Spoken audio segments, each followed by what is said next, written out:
مفتی صاحب کی بارگاہ میں عرض یہ ہے کہ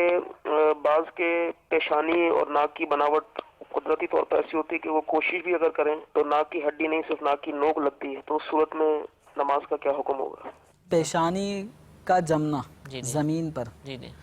زمین یا زمین پہ جو کارپیٹ جو اس طرح کی چیز بچھی ہوئی ہے، زمین یا اس پہ بچھی ہوئی کسی چیز پہ پیشانی کا جمنا یہ ضروری ہے۔ جمنے کا مطلب یہی کہ آپ اپنے جسم کو لوز چھوڑ دیں۔ ٹھیک ہے، اب مزید بعض چیزیں ایسی ہوتی ہیں جس کو دبانا پڑے گا تو دبے گا، کارپیٹ ہے جیسے کارپیٹ بسا قالین، اوقات ایسے ہوتے ہیں فوم والے، جی تو جی پیشانی کا جمنا کہ زمین کی سختی محسوس ہو یہ ضروری ہے۔ ناک کی جو سخت ہڈی ہے اس کا زمین پر لگانا یہ واجب ہے۔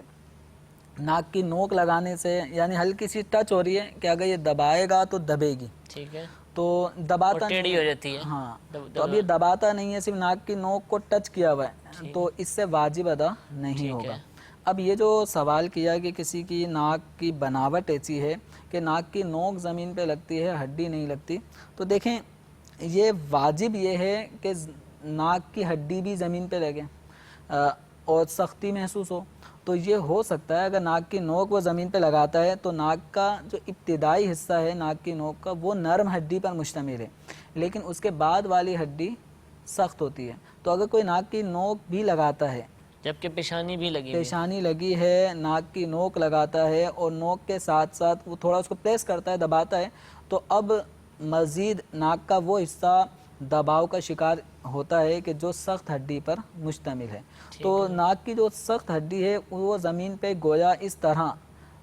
دباؤ محسوس جب ہو رہا ہے ہڈی پہ جس قدر دبا سکتا ہے تو اتنا اس کو دبانا ہوگا۔ ٹھیک ہے، اب صرف نوک ٹچ کرنے سے لگانے سے بغیر دبائے صرف لگاتا ہے تو یہ واجب ادا نہیں ہوگا، تو اس کو چاہیے کہ تھوڑا سا سر کو زمین پہ آنے دے